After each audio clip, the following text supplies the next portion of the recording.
Good afternoon, this is Pastor John, and the title of my sermon is, But for the Grace of God, Go There I. I'd like to relate to you a story of something that happened to me today. First of all, I've been going through a lot of things health-wise, and it's been weighing on me. This thing I am fighting, it attacks my eyes, it attacks my blood, and makes you feel off whack, off centered. So anyways, out the door I went to do my errands, off to the store to do my shopping per usual for the week,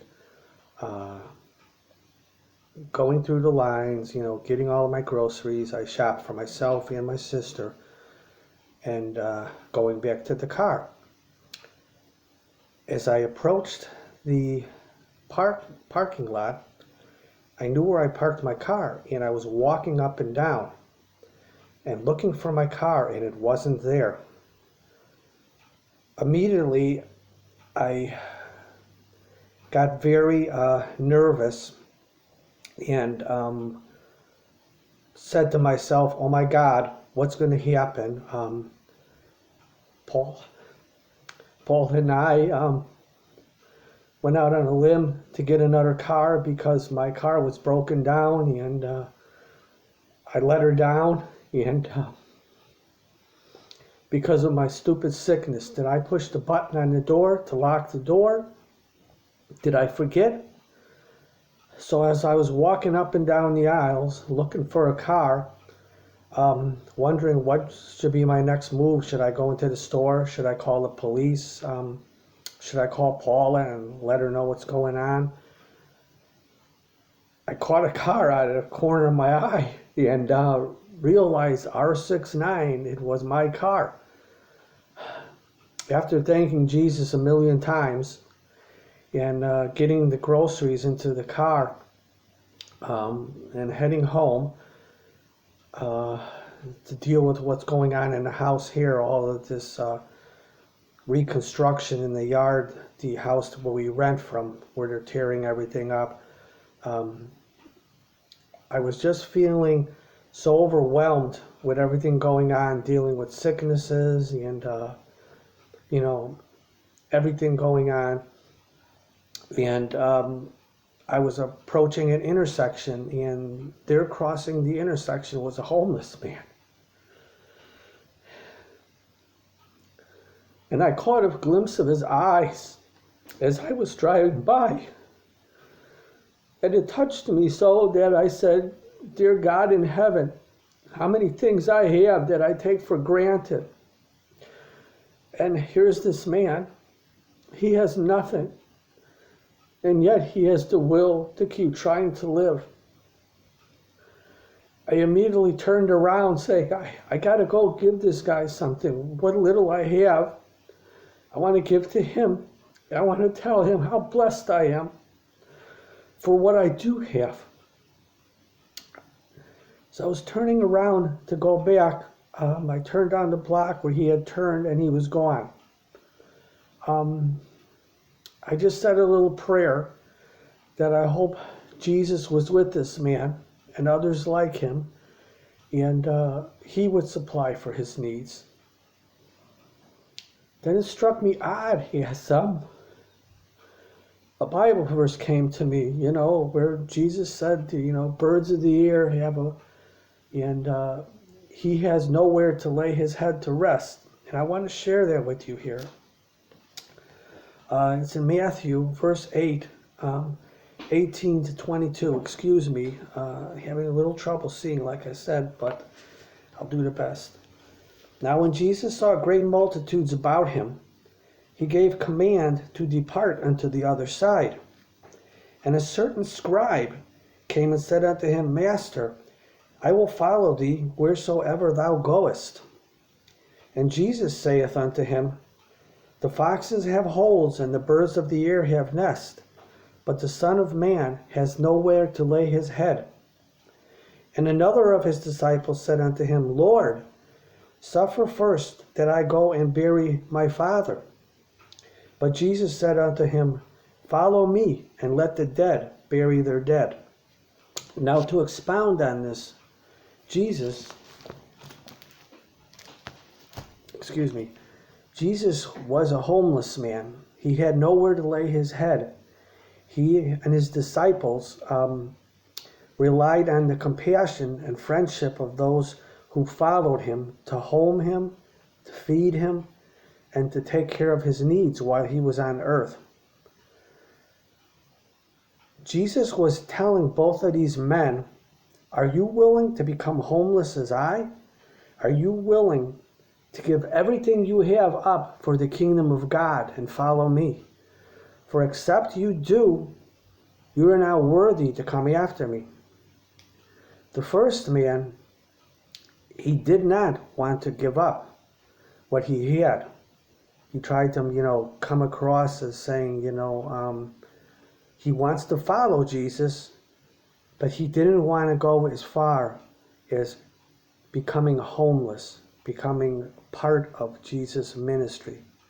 The second man, using the excuse, let me go home first and bury my father, what he meant by this was, his father wasn't sick and dying, but he had to take care of his father, and he really wasn't ready at that time to become, as Jesus was, a homeless man, a vagabond, and a preacher of the gospel.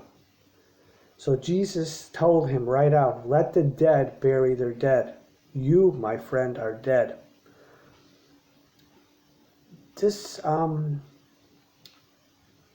want to relate to you in this way. We who are alive, who have so many things going on, have so much to be thankful for, and yet all we do is want more. Instead of taking what we have, the little we have or anything, and trying to help others, all we think of is the new things that we could do for ourselves and how to further ourselves. And Jesus Christ is asking me, he's asking you, and he's asking the whole world today to become as a homeless man. To be willing to give up all for the kingdom of God, as he did, as his disciples, as those who truly follow him. I don't have a lot in this world. We struggle. My clothes aren't the best. They're shop worn, but they're clean. My mom always told me that, John, sometimes you go on about things too much and people aren't going to understand you. Well, one thing I do know is as long as I'm alive, I'm going to go on about the gospel of Jesus Christ and what he means to me. And I'm willing to become a nothing for him, to bring him glory. For that's truly all I want in this world, is to bring him glory and to share his gospel with the world. I've been called since I was a little kid to share the gospel of Jesus with everyone. And I was taught from a little boy how to love him so. And I grew in love with him. I fell in love with him. And I have so much love in my heart for him. I just want to give it into the world. And I'm not afraid to become a fool for the gospel. And I'm not afraid to show my feelings. I'm not afraid to lower myself. And I'm not afraid when I see those in need to reach out to them and to think of others before I think of myself. Now, going back to that car, you might think, well, what's he going on for? I basically drove a beater for so many years till it got to the point where I had to get something else. I didn't need to get something else because I wanted something better or newer or trade up. I needed something else because I couldn't get around. That's the way I kind of live my whole life. I try to think of others and what they need before myself. And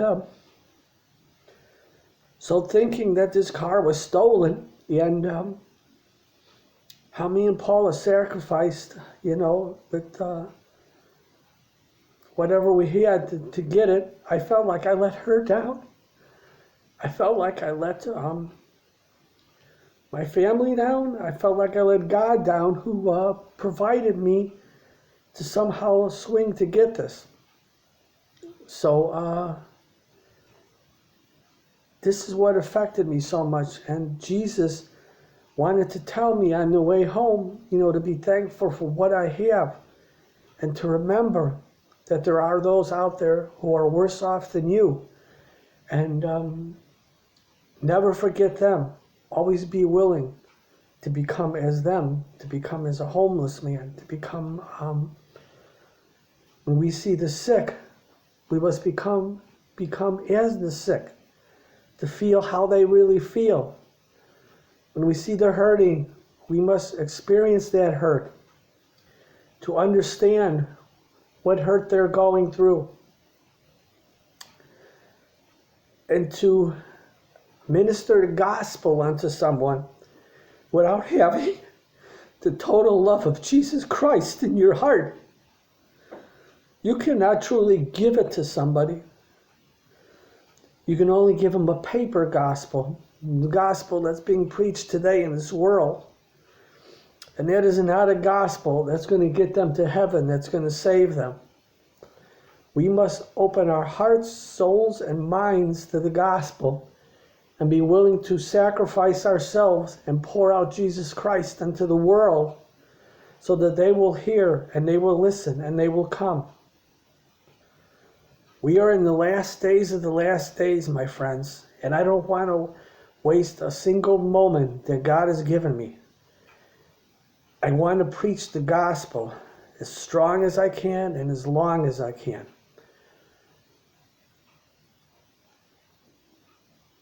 Except a man be born again, he shall not see the kingdom of heaven. I want to make sure that I emphasize this to people so they don't think that they could keep living their worldly lives and make it to heaven. For it is only through sacrifice and love that we can become like Christ and make it to the kingdom of heaven. By giving of ourselves and what we have to others, we become the image of Christ. Do you want to become the image of Christ? Do you want to pour your heart and your soul out to the world and show them your Jesus? Well, if you do, I suggest you get going, because there ain't much time left and every day is precious. This is Pastor John checking out, saying, except for the grace of God, there go I. And I will walk the walk he calls me to and talk the talk he calls me to talk until the day I go. Pastor John checking out, saying peace, love, and joy to you. Till next time, let Jesus Christ be your guide.